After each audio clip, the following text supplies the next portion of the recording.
Ladies and gentlemen, your sweet Zionist white colonizer coming to you live from the United States of America. We're taking a look at the maybe, hopefully, fingers crossed, potential future Prime Minister of Canada, Pierre Poilievre, speaking about Israel. I'm Tal the Traveling Clat, and let's get right into it.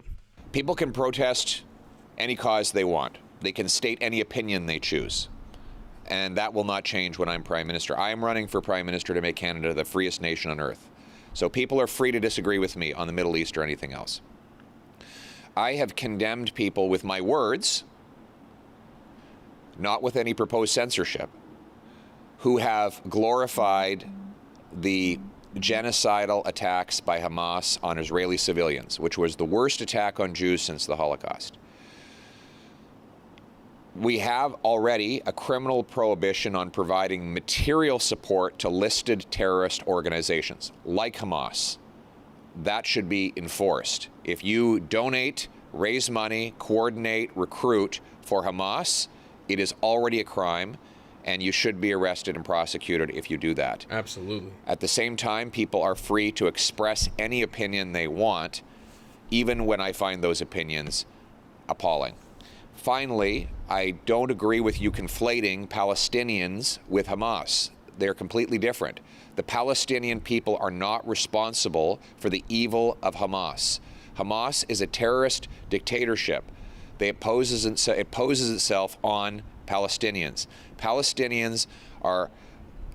The Palestinian people themselves are innocent, their lives are precious, and we should do everything we can to protect them and their families during this difficult time. And the Conservative Party expresses total solidarity with Canadian Jews and Canadian Muslims, both of whom are suffering because of this horrendous war that Hamas has unleashed and the evil that that organization represents.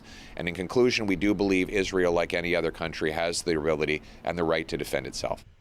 All right, Pierre, I agree with you majority of what you said there. The only distinction that I would make is that Palestinians overwhelmingly support Hamas, unfortunately, and are very much complicit with Hamas's crimes. Not all innocent Palestinians, but it's very hard to find an innocent Palestinian right now in Gaza, considering $5 million was on the table to try to help any Palestinian give information about where hostages might be, and not a single one took the offer before we went back to war recently. So there's something to be said about Palestinians, considering the fact that 3,000 innocent civilians that have nothing to do with Hamas broke into Israel on October 7th and started slaughtering and massacring people and took hostages back.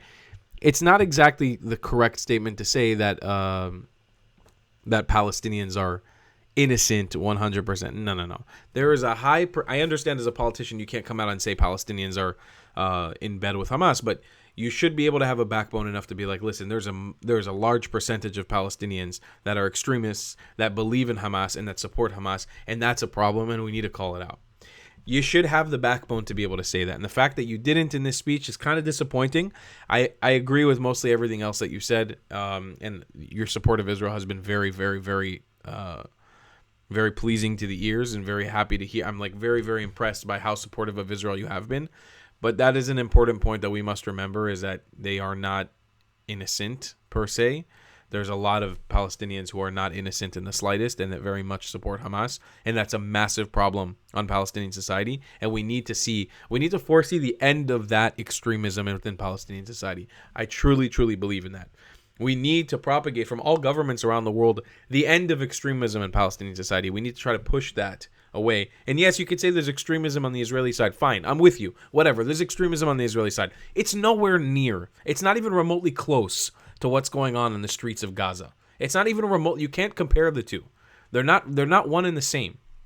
I can sit here all day and try to be as diplomatic and democratic with you as possible. Like, yeah, Israelis have a problem with extremism. You know what, motherfucker? We don't. We don't have it. It's not as bad as the Palestinians. We have 2 million Muslim Arabs who live with us in the country. And then other Arabs of different ethnicities who are, different religions, who are Druze, who are Christian. And we live in peace with them. We're not slaughtering each other. You can't do that in Gaza. You can't do that in the West Bank. They have a problem. We don't as much. We have a small problem. We can fix our problem. Their problem needs a major fixing. So it's important to remember that. But other than that, I appreciate your sentiment. Good sir. And may you win the presidency or the prime ministership of Canada, whatever the hell's going up there. See you guys next one. Love you a long time. Goodbye. If you believe in my content and want to support me, just know your help is needed. There's a bunch of great ways to support me, being PayPal, Buy Me a Coffee, or joining my Patreon community down below. Patreon is the best way to support my channel, and you'll get a bunch of cool perks depending on what tier you join. Another great way to support me is by buying my merchandise on thetravelingclat.com. I regularly drop new merch designs like this beautiful hat, or this amazing shirt, where you can support the channel and get something cool for yourself. I also have an amazing Discord community with people from all over the world. Thank you so much for your support.